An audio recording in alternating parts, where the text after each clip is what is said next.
ಆಯಿತೆಂದರೆ ಒಂದು ಹಳೆಯ ಡೈರಿಯಿಂದ ಹಳೆಯ ಕಾಗದಗಳು, ಮೂಡಿದ ಅಕ್ಷರಗಳು, ಅದರೊಳಗೆ ಬರೆದಿದ್ದು ಶ್ರೀಗಿರಿ ಕಾಡಿನ ಹಳೆಯ ದೇವಾಲಯದ ಹಿಂದೆ ಒಂದು ನಿಧಿ ಸಮಾಧಿ. ಅದಾಗಲ ಶಾಪಿತ. ಯಾರೇ ಆದರೂ ಅದನ್ನು ಮುಟ್ಟಿದ್ರೆ ಅದು ಮರಳಿ ಬರುವುದಿಲ್ಲ. ಆದರೆ ನಾನೊಂದು ನಕ್ಷೆ ಕಂಡೆ. ಅದೇ ಕ್ಷಣ ಮನಸ್ಸು ನಿಲ್ಲಲಿಲ್ಲ. ಹೋಗಬೇಕೆನಿಸಿತು. ಏಕೆ ಅಂತ ನನಗೂ ಗೊತ್ತಿಲ್ಲ. ಅಥವಾ ಲಾಭದ ಆಸೆ. ಕಾಡು ತಲುಪಿದಾಗ ಅಸಹಜ ಮೌನ. ಜೇನುಗೂಡು ಕೂಡ ಅಲ್ಲಿರಲಿಲ್ಲ.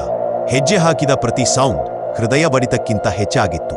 ಘಂಟೆಗಳ ಕಾಲ ನಡೆದೆ. ಮರದ ಕೋಲುಗಳು, ಜೇದದ ಜಾಲಗಳು. ಹಳೆಯ ದೇವಾಲಯ ಕಣ್ಣಿಗೆ ಬಂತು. ಹಿರಿಯ ದೇವರ ಕಲ್ಲಮೂರ್ತಿ, ಬುಡದ ಹಬ್ಬಿರ ಒಂದು ಬಾವಿ, ನಕ್ಷೆಯಲ್ಲಿ ಇದೆ ಎಂದಂತೆ. ಅದಕ್ಕೊಳಗಿನ ನೆಲವಿಳಿಸಿಕ್ಕಿಯೇ ಲೋಹದ ಡಬ್ಬಿ, ಜಂಗ್ ಹಿಡಿದ ಭೀಕರ ಸಂಕೇತದ ಮುದ್ರೆ, ಮೇಲೆ ಸತ್ತು ಹೋದೆಂಬಂತಿರುವ ಮುಖವನ್ನೊಳಗೊಂಡ ಚಿಹ್ನೆ. ಅದನ್ನು ತೆರೆದ ಕ್ಷಣದಲ್ಲಿ ಚುರುಕು ಹೊಳಪಿದ ಬಂಗಾರದ ನಾಣ್ಯಗಳು. ನಗಿದೆ, ಇವನ್ನು ಶಾಪಿತ ಅಂತ ಕೇಳಿದ್ರೆ, ನಿಜಕ್ಕೂ ಬಂಗಾರ ಇದ್ರೆ ಆ ಕ್ಷಣವೇ ಒಂದು ಶಬ್ದ ಹೆಚ್ಚಾಗಿ ಹೇ. ಇದು